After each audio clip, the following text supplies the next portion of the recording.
On the line with us right now, let's welcome Bill O'Reilly. Good morning, Mr. O'Reilly. Gentlemen, and I use the word loosely. How are you guys? Doing great. TGIM, Bill, that's what we said. It was great to see you last week, by the way. That was a heck of a lot of fun. Yes. That was a good time. Thank you. Yeah, we had you guys on the BillO'Reilly.com podcast, and you lit it up, and I really appreciate you guys coming over. Not at all. It was an honor, Bill O'Reilly. On the book Killing England, which is out, you can get it on Amazon, the bookstores, everywhere. You focus pretty much on Jefferson, Washington, and Franklin, and there's so many angles and subplots. It's difficult to decide where to go. But I would posit, Bill O'Reilly, that the Ben Franklin relationship with his illegitimate son, that and the details of the Benedict Arnold betrayal, which involves Franklin's son as well, those are the two most fascinating angles, I think, or as I said before, subplots. You want to get into any of that?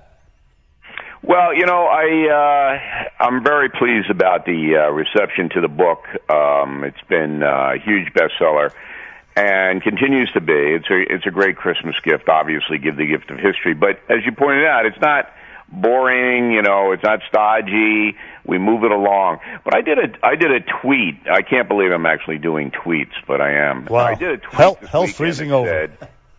That Donald Trump should read Killing England, because what George Washington had to endure, Trump's going to have to endure now. You just used a clip of me talking about what's coming to Trump, and then just today, it shows you what an oracle I am. Just today, this morning on CNN, they trotted out a woman who says that Trump did something untoward to her, totally out of context. I mean, the woman had been, in the news and had stated her case months ago. Well, here she comes again.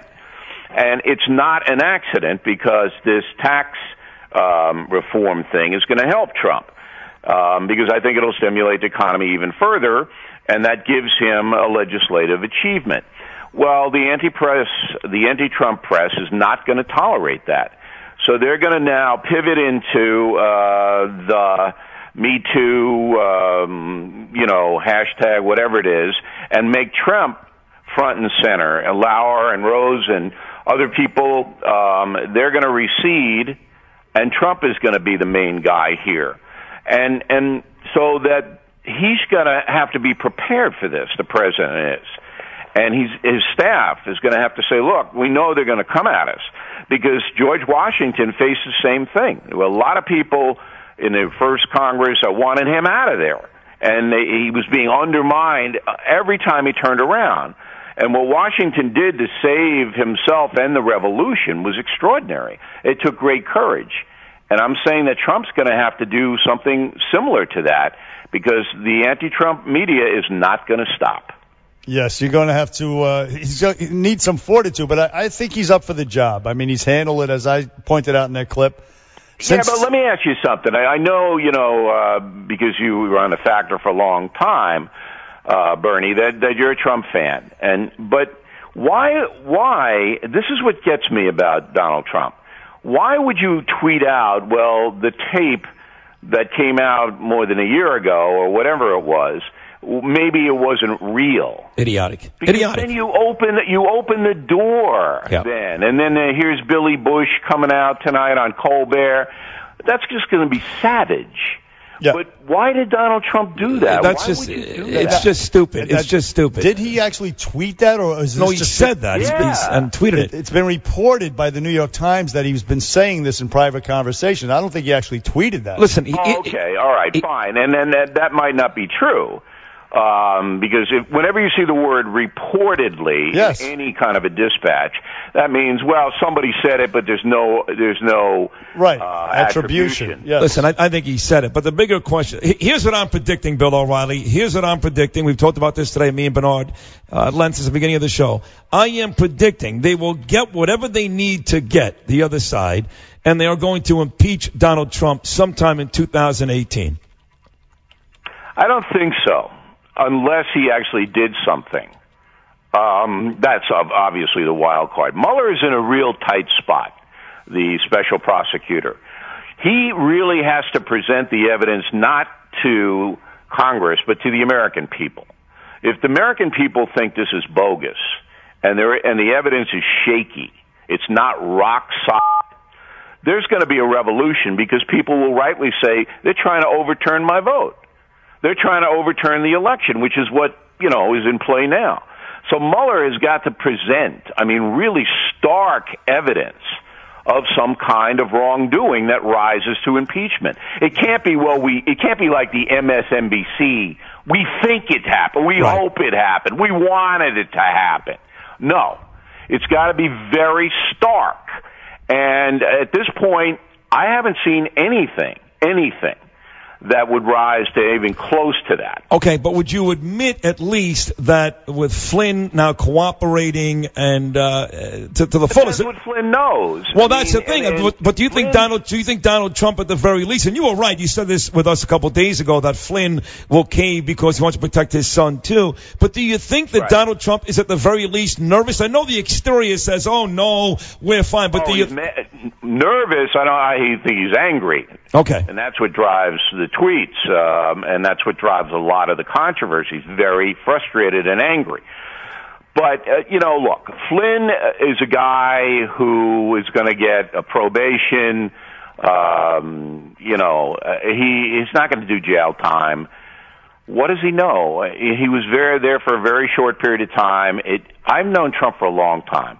And to think that Trump would throw in with Putin to undermine an election, I would just be flabbergasted. Absolutely. It's not his modus operandi. It's not what he does. It's almost inconceivable. Not impossible. No, but there's not a scintilla of evidence to indicate that he did. That's A. And what Flynn did was perfectly legal, as you know, Bill. He was perfectly legal. It's just that he lied to the FBI for what reason we don't know. Maybe he thought what he did was wrong, but everything was legal. If Trump or Jared Kushner directed him to contact the Russian ambassadors, that was all on the up and up. But Brian Ross, speaking of fake news and why Trump tweets, and yes, this Access Hollywood thing originated with the New York Times. There was no tweet. It was some hearsay that they're reporting. Absolutely no tweet that he put out. So he wasn't stupid enough to put out a tweet like that. But he does put out fake news tweets like what Brian Ross did and got suspended for, and he was validated. Yes, ABC News fake news. The stock market tanked, and also he tweeted all weekend long about the FBI agent who was the lead investigator for the Clinton email investigation, who actually interviewed Hillary the Saturday before Comey exonerated her. This guy put out pro-Hillary texts, et cetera, et cetera. In other words, it was a biased investigation. And those tweets... this is a huge story that's very underreported, and I'm going to do it on BillO'Reilly.com big time tonight because the Congress, the House of Representatives, has subpoenaed those emails. They want to see exactly what this FBI agent, who then went over to work for Muller in a special prosecutor's office, said to his alleged mistress. What did you say? Let's see the emails. The Justice Department hasn't given the committee the emails, so now the committee is going to file contempt of Congress citation against the Justice Department. It's unbelievable. It is. They want to see the level of, you say it's biased against Trump, and it may be. But this is a huge story developing, and if it does turn out that this FBI guy was in the tank, because everybody thinks Comey was in the tank, right? Yes, of course. Then whatever they come up with against Trump is going to be challenged and people are going to roll their eyes. So this is the big story today, but you would never know it if you're watching television news.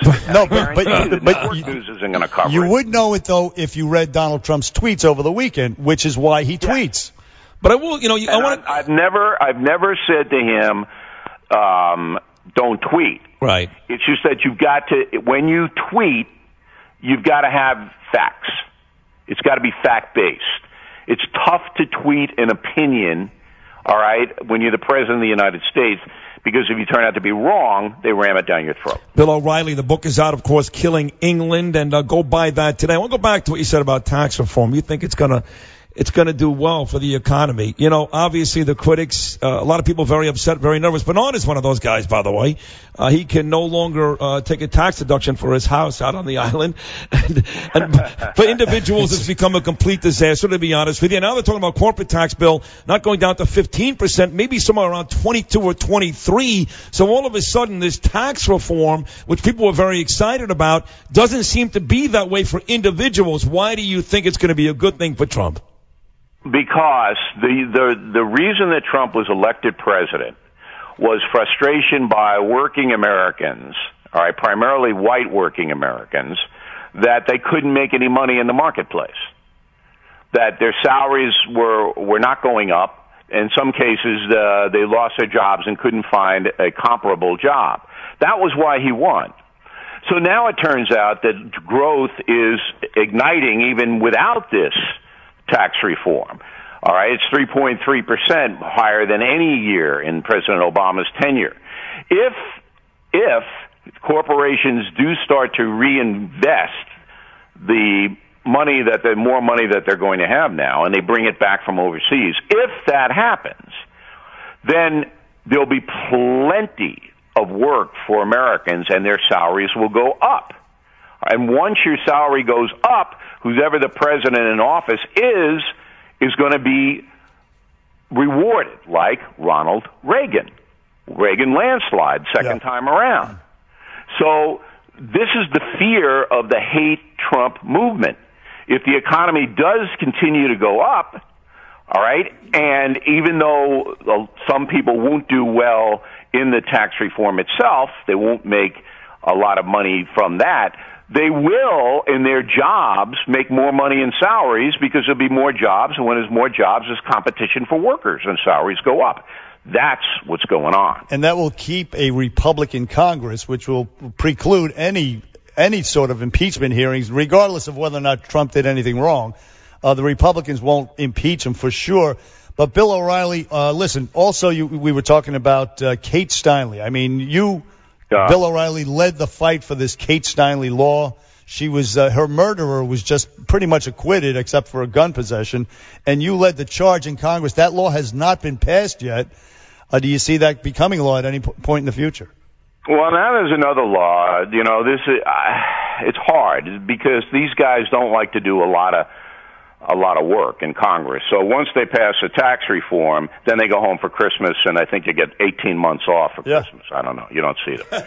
But case law was a slam dunk. I mean, but they Reid and then McConnell wouldn't put it up for a vote in the Senate. It passed the House easily. Most people don't even know that. Case law passed the House easily.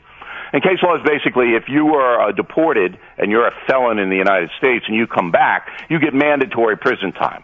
5 years, first offense, whatever it may be. That's Kate's law. So you could just sweep these guys off the street. You don't have to charge them with another crime to deport them. You just put them in prison.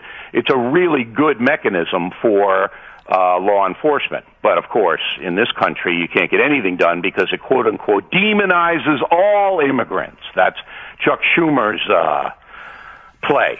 But anyway, there's another law that says in the House, it's circulating, that if a sanctuary city like San Francisco, where this all emanated, doesn't obey federal law, you can charge the mayor and the city council with crimes. Wow. I like that. I like that. That's starting to pick up steam. Mm-mm. And listen, if that happens, I don't see it ever pass in the Senate. I mean, but if that ever would happen, then the sanctuary city thing would collapse.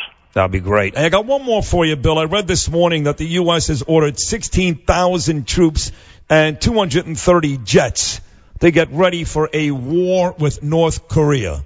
Bill O'Reilly, we going to war? No. I just don't see it.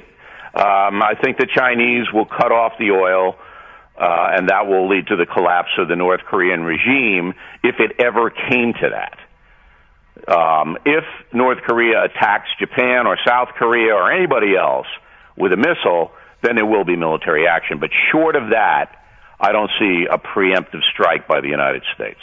Bill O'Reilly on the Bernie and Sid Show. The book is Killing England, a fantastic read. We'll get to that in 1 second.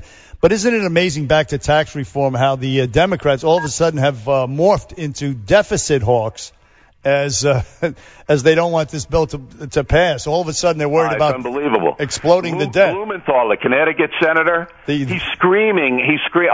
Oh, you're going to raise the debt for our grandchildren. All of a sudden. This guy voted for every single entitlement for 8 years that President Obama threw out there. Yeah. President Obama doubled the national debt, doubled it himself in 8 years. He ran up more debt than every other president combined in the history of the country. And now Blumenthal is worried about his grandchildren? If I were his grandchild, I would run away. I would leave Connecticut and go to a no-tax state like Florida.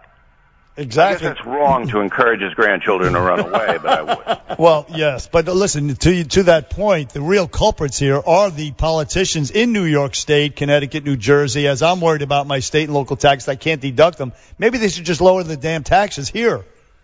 That would be a good starting point. I know, but they deserve the blame. Look, you're lucky. If de Blasio ever became governor of New York, he'd seize your house. Yeah, right. You wouldn't have to pay any taxes on it. He'd take it away as a communist. He may. Who honeymoons in Havana? No. He did. He did. No, he did, and loved it, by the way. Who does that? Bill de Blasio. I've been to Havana. Bolshevik Bill. There's nothing to eat. There's no food. Who honeymoons there? Who goes there? Hey, listen, Bill O'Reilly, we were told you wanted to spend the first half of the interview talking about the book, which is why I brought up Ben Franklin and Benedict Arnold, etc. But you came out of the box gangbusters into politics. But the book is Killing England. It's a fantastic read. Do you want to add anything about it? Well, here's what I would ask Bill. Yeah, because, look, the reason, people these days, they don't want to read. They're on the machines. They're staring at their screens. They're playing the games and all that. But if you are a person who really loves your country and cares about America, you got to know what happened. Yeah, right. You got to know what these guys went through. They're coming for George Washington and Thomas Jefferson because they were white supremacists. Didn't you know that? Oh, you're right. Washington and Jefferson held slaves. Yep. And they were white supremacists, so they want to get their statues down. They want to diminish. They want to take their names off high schools in Texas. You got to know who these people were. They gave up, and what they did, and the extraordinary pain they went through. And they gave up a life of luxury. What we have now. Right. They gave up lives of luxury, and they risked their own lives. They would have. Benjamin Franklin said, "If we don't hang together, we're going to hang separately." So give us a nugget, Bill. Don't know this, but Thomas Jefferson just got away. Yeah. The British under Tarleton, this guy was a war criminal, were right on his butt. And he just got away, and they would have hung him. So give us a nugget then, Bill, that there's something from this book. I mean, Bernie is pretty learned when it comes to this stuff, but not all our listeners are, but they love you. They love your former book. So give us something that is fun. Benjamin Franklin was the Hugh Hefner of his time. Yeah. Now, what do you mean by that? He was. What do you mean? Benjamin Franklin was when he was in Paris. Right. He had an unbelievable social life. Let's put it that way. Okay. Right. This little chubby guy. Yep. He's actually pretty strong. Yeah. They loved him. The ladies loved him. And in Washington, it's true. Washington was in pain every day of his life because of his teeth. We bring you in and give you these micro things. That's right. And Jefferson was a brooding kind of guy, kind of like Sid off the air. Yeah. You know? So we're giving you who they were as men, as people, and that's very valuable for people to know, for Americans. Listen, even at the Constitutional Convention in Philadelphia in '76, you explained how and where they went to the bathroom. For God's sakes. How they groom themselves. Yes. Absolutely. Because, people don't know. Right. They think that, these people went in and they flushed. No. They didn't do that? That's the way it worked back then. No, the book is... Valley Forge is harrowing. Washington couldn't find a decent dentist somewhere in Washington, D.C. there, Bill. There's no decent dentist back then in the good old days? No, well, they didn't have the technology. Right. What happened back in the Revolutionary War, people don't know. They don't know, and they should, because it will help them in their lives today. If you're debating or you're sitting around and BSing, and people will respect you. You'll command respect. So learn about history, give the gift of history for Christmas and Hanukkah, Killing England, and all the other 6 other killing books. You'll love them. It is a compelling and fascinating and entertaining read, Killing England by Bill O'Reilly with Martin Dugard. Bill O'Reilly, Thank you very much. You check him out at BillO'Reilly.com. He gets millions and millions of hits, so check him out there. Hey, Bill, it was great to have you on. Thanks. Thank you, Bill. All right, guys. I really appreciate you taking the time to have me in. Thank you very much. Thank you. It was great as always. Thank you, man. Great as always. Back on the Bernie and Sid show right after this.